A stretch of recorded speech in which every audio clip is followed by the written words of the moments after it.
Bluegrass Jam Along is proud to be sponsored by Collins Guitars and Mandolins, each and every one built from the sound up in Austin, Texas.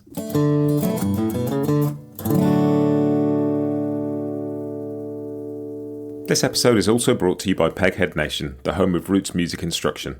If you want to improve your playing, join me and thousands of other pickers getting better every day at pegheadnation.com.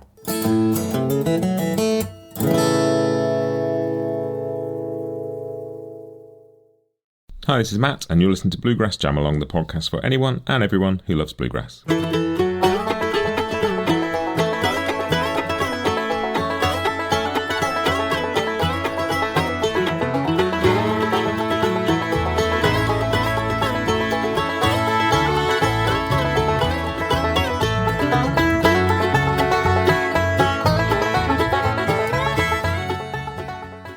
Welcome to Bluegrass Jam Along. This is the Bluegrass Briefing for 10th of February already, 10th of February 2025. And as always, there's various bits of news to catch up on, starting with podcast news.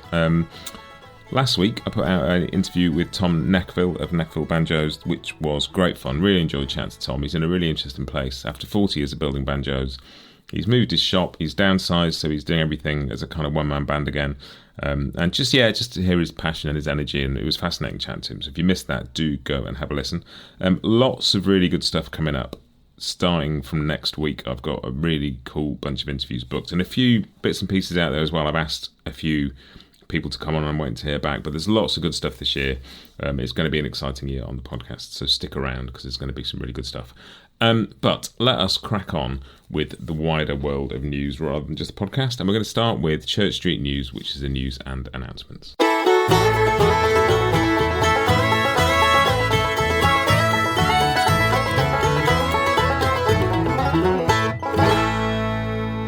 And what's the first bit? The first bit, East Tennessee State University, they have a artist in residence, which at the moment I believe is Tim Stafford, and they are advertising for a new one, and it's a 1-year full-time non-tenure opportunity, and it's for an experienced and celebrated bluegrass performer to work with students in a variety of settings, teaching, kind of mentoring, all sorts of stuff, with the possibility of it renewing for a second year. And to give you an idea of the kind of people who have been artist in residence at East Tennessee State University, they've had people like Brittany Haas, they've had Mike Compton, they've had some incredible people, but it's a really cool, really interesting opportunity. I will stick a link in the show notes if you are interested in going for that, or you know somebody who you think would be great for it and you want to pass the info on. I want to thank Chuck, who is a long-time listener of the podcast, who regularly gets in touch with bits and pieces for me, who pointed that bit out. I'd missed that, and he sent me a link, which is great. But do go and have a look. I'll stick a link in the show notes, as I say. Be a really cool experience for somebody. Maybe it's a sort of side thing alongside recording and performing and all the usual stuff. Could be a really interesting kind of extra bit, an extra string to somebody's bow, shall we say, in the string band world. But yeah, go and have a look at that. Second bit, Punch Brothers are on tour. I'll stick a link in the show notes to where they're going to be. This is really exciting news. They haven't done as much for a while. Chris Thiele's been off doing the Nickel Creek stuff and all the million and other things he sometimes fits in. Noam and Critter have been doing Mighty Poplar. There's been lots of other things going on. Paul's been doing the Hawktail thing. But yes, exciting to see Punch Brothers together again for more stuff beyond the Energy Curfew music hour stuff. Fingers crossed there's more music on the way, and fingers crossed they make it over to the UK, because I have not seen Punch Brothers, I don't think, since 2018, and I miss them. So that's exciting news, Punch Brothers on tour. And another sort of live thing, Green Mountain Bluegrass and Roots Festival, which happens in August. They've announced their lineup, which is great. It's got Molly Tuttle. It's got lots of people who've been on the podcast. Kevin Canty, Chris Eldridge is playing with Kristen Andreasen.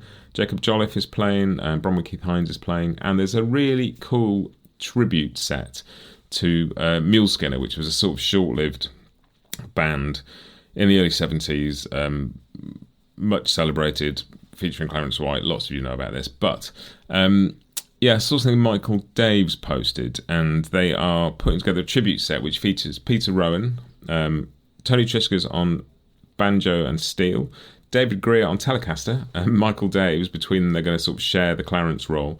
Mike Bubb on bass, and Larry Atamanuik on drums. I think I pronounced that right. Sorry if I didn't, Larry. And yeah, I know Michael Daves has really dug into some of the Clarence stuff on his Zoom courses over the last year or so, and done some really interesting deep dive stuff on that. But that'd be a great fun set to listen to. I think that could be really, really cool. So yeah, the Mule Skinner tribute set at Green Mountain Bluegrass. I will stick a link to the Green Mountain Bluegrass website, so you can go and check out the full lineup and see a bit more about that. But yeah, that's really cool.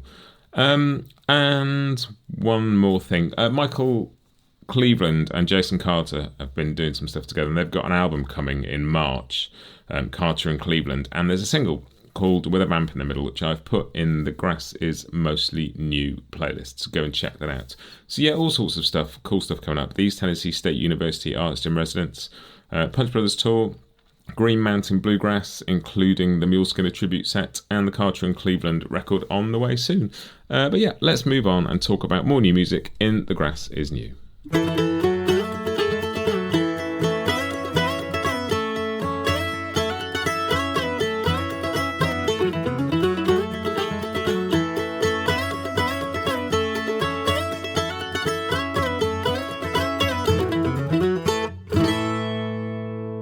And I'll just repeat that just because it's a new release and it's in the playlist now, is the Carter and Cleveland single from that new album that's coming out in March. With a Vamp in the Middle is in the playlist. Go and get your ears around that now. There's also a second single from the John Hartford Julia Bell record that is on the way. There's a new single called Availability, which is out now on all the streaming platforms, and the video is on YouTube. It features members of Sister Sadie. And yeah, that's also in the Grass is Mostly New playlist. Go and have a listen to that one too. And there's a new single from Sierra Hull. She's got the Tiptoe High Wire record coming up soon. This is the second single from that, which is going in the playlist, called Come Out of My Blues. And it was co-written with Pat McLaughlin, who wrote, I believe, with John Prine. I know Sierra is a big fan of John Prine. And it features Tim O'Brien. So yeah, Sierra Hull's Come Out of My Blues featuring Tim O'Brien in the playlist now, along with the Carter Cleveland single and the John Hartford Julia Bell project single featuring members of Sister Sadie. All in the playlist. Go and check it out. There's a link in the show notes full of great new music.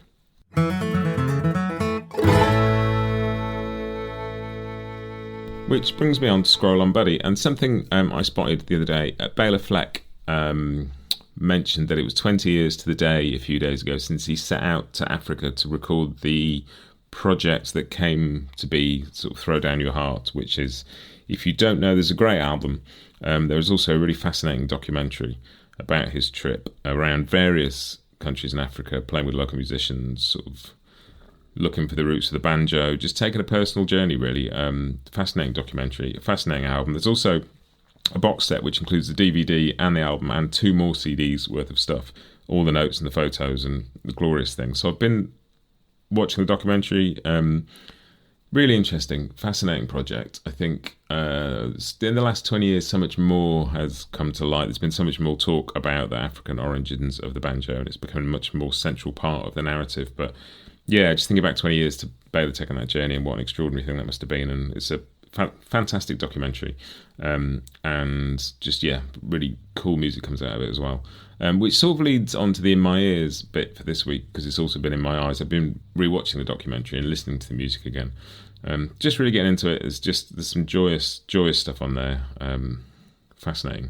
Yes, do go. If you don't know it, I'll stick a link in the show notes to where you can watch the documentary on YouTube. But if you get the DVD, there's also a bunch more kind of extra performances and stuff as well, and that's well worth it. So yeah, I'll stick a link in the show notes. Go and have a look.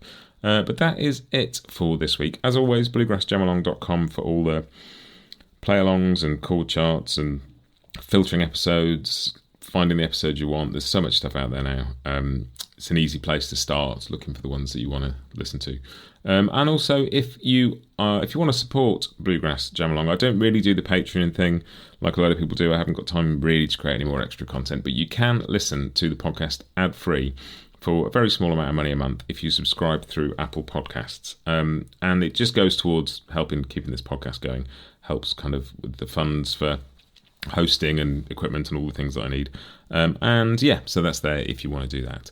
But that is it. I will see you next week. I'm not sure what is coming out on Wednesday this week yet. I don't think I have a full interview episode for you. But I'm planning some various bits and pieces to go in between the interviews when there isn't one. So more on that, check back. But I will have something new for you next week. Have a great week. I'll see you next time. Happy picking.